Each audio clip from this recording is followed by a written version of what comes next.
After spending a few days full of fantastic photography opportunities in the north of Vietnam, it was time for a location change.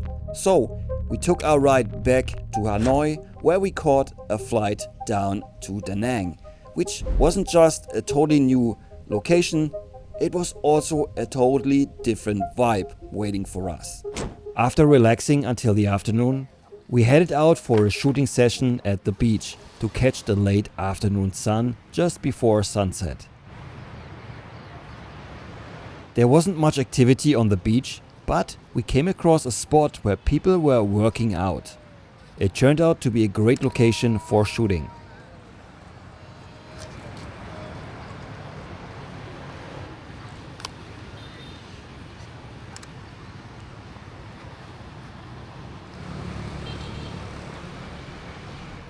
The sun was fading fast, but that gave me the opportunity to experiment with slower shutter speeds.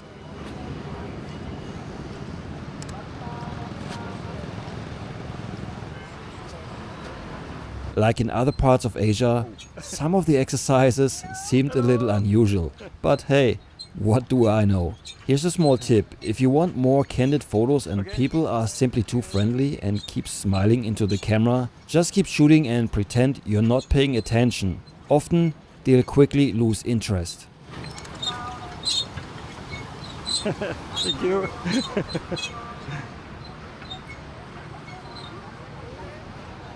I also tried a vertical composition, but that just isn't me.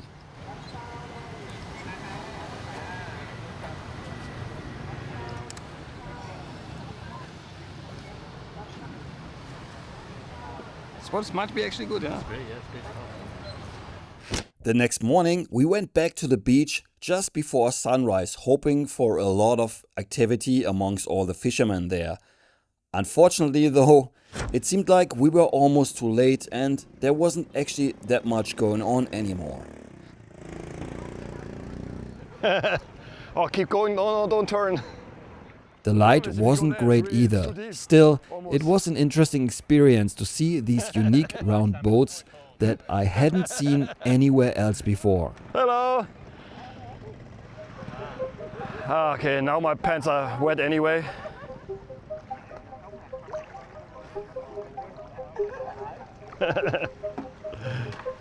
Good morning! Xin chào!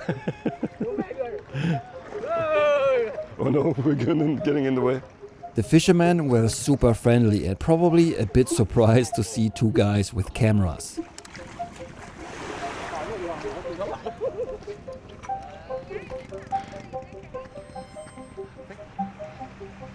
While walking back, the sun suddenly broke through, and at the same time it started raining.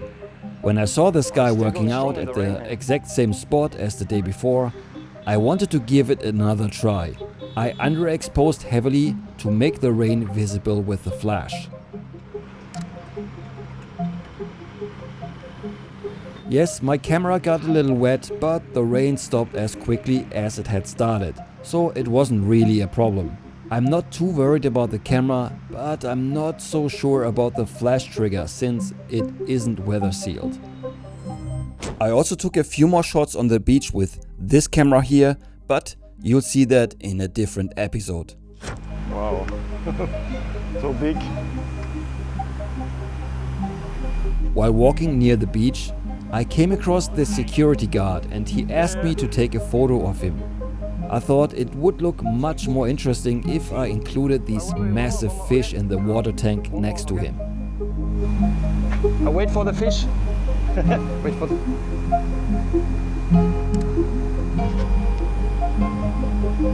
Thank you.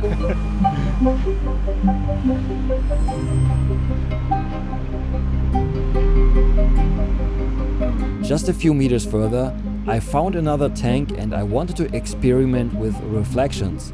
I placed a flash on the table to avoid seeing its reflection in the shot.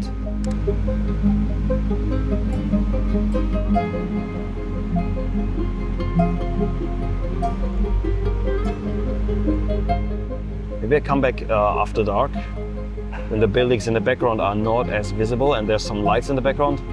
Might look cool, so maybe I'll check that out after sunset.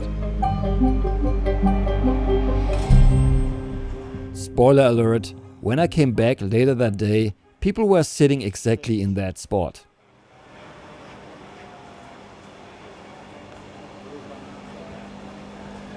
The next day we went out for lunch, and typically when I go out for food I don't bring a camera, but on that day it was a little bit different, and it turned out to be a good idea because after lunch we went for a walk and there were some really great photo opportunities. I did not bring any camera to film POV footage, but at least I have some photos. We were a little surprised to see this very familiar looking hat in Vietnam. And by the way, I was shooting these photos with the Ricoh GR and the Godox IT32, and I had the flash mounted on top of the camera. Then we ended up in this port full of activity. It was actually a great place to shoot, and we had this idea to come back another morning very early on because it was that good.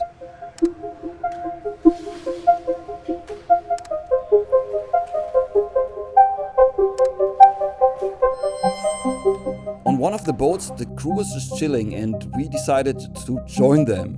And actually it was a pretty cool idea because they shared some drinks with us, some mango, and everyone was so incredibly welcoming. Right now the attraction number one. Yeah. They're so curious about it.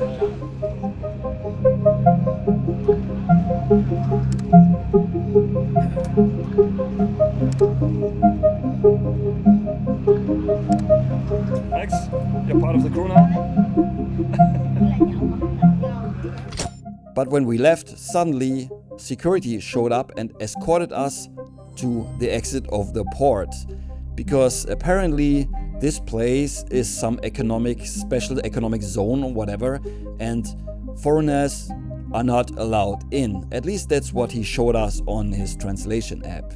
Which was a bummer because also our plan to return one morning to shoot there wasn't working out anymore. So that was very unfortunate because I think that place was very special.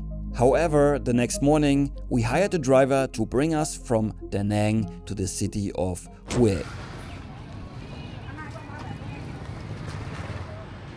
After walking around for a while without finding anything particularly interesting, I stumbled upon a group of locals getting ready to have their photo taken. They had even brought their cat.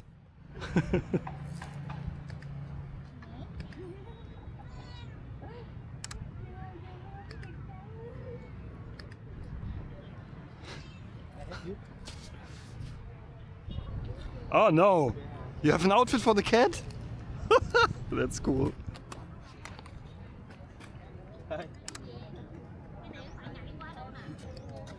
That's so cute. And yes, they also had a hat for the cat. Oh, that's so funny.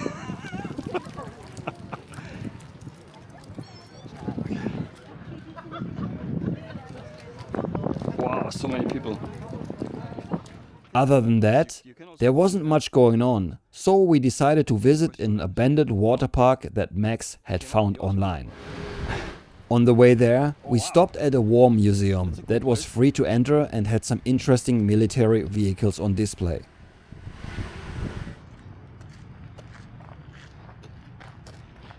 The tank is also not that big. It's a Sherman, right? Is it? Then we switched to some bicycles to explore the abandoned park, which was actually pretty cool.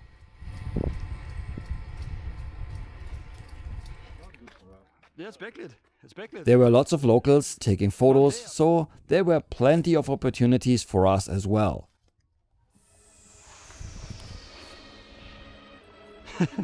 Just go ahead, it's okay.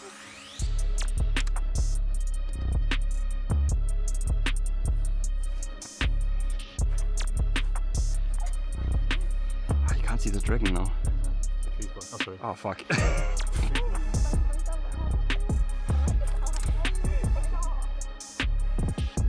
Oh, no fingers. No fingers of doom. The star of the park though was this massive dragon in the middle of a pond.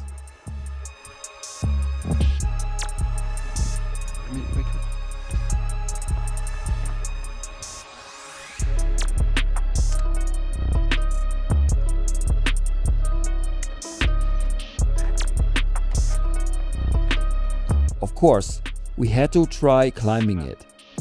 Think Pierre? Yeah. Yeah, I think so. A stage. Is this the path up? Yep. Has to be.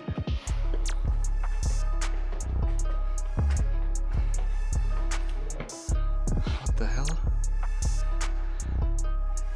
We're here. And yeah, the mouth of the dragon. Wow, that looks cool, yeah.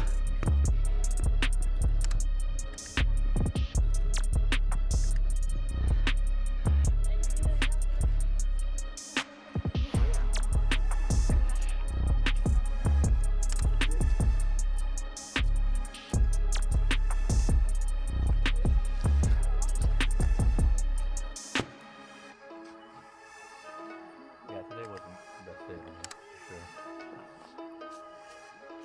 The whole place was bizarre and I'm really glad that we went, but eventually it was time to drive back to Da Nang.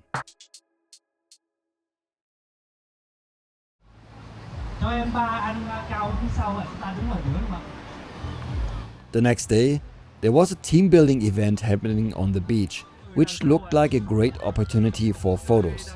I was especially curious about what they were going to do with these giant inflatable balls. Unfortunately, the light was very harsh and the action only lasted a minute or so. But they continued with another activity and I wanted to give it another try. They basically had to run as fast as possible while carrying the ball. Oh,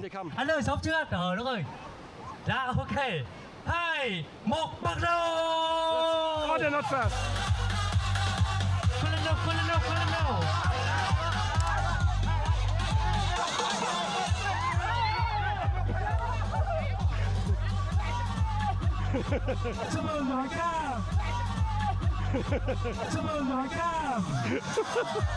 That didn't last long either, but they continued with more activities. However, the light was just too bad, so we called it a day. Later that afternoon, we went back to the market, but honestly, nothing very interesting was happening. Though I took a few shots without recording.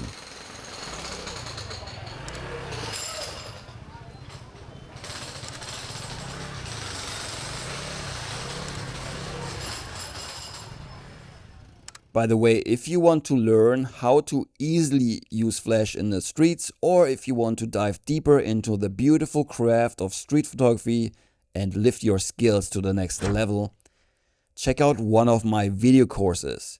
You'll find the links in the video description and in the pinned comment below this video. So that evening we went to the Dragon Bridge because we wanted to see the fireworks that apparently happen there every weekend, or maybe a couple times a weekend. But besides us, there were already huge crowds waiting to see what was going on.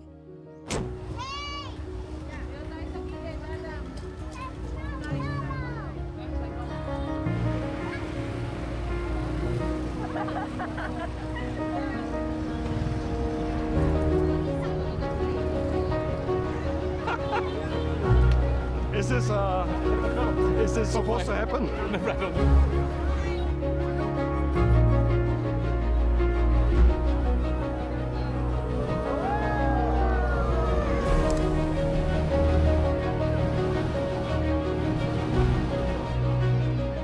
What I didn't know and what completely caught me off guard was the dragon also spits water, a lot of water.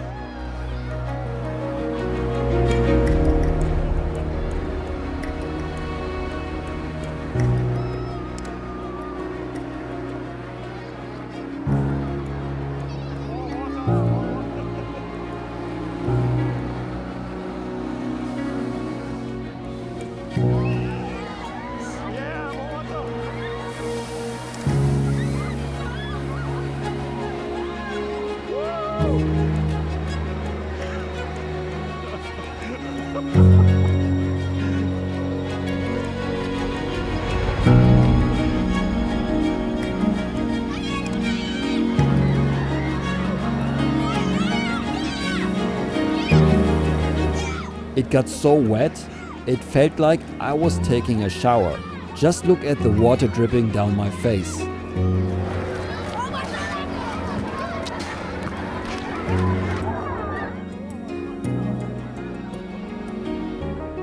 And on that bombshell, wait, where have I heard that before?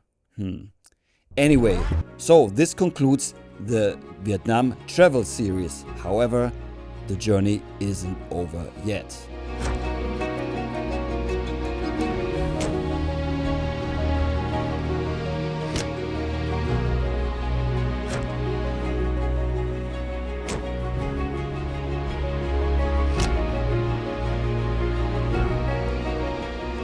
To be continued.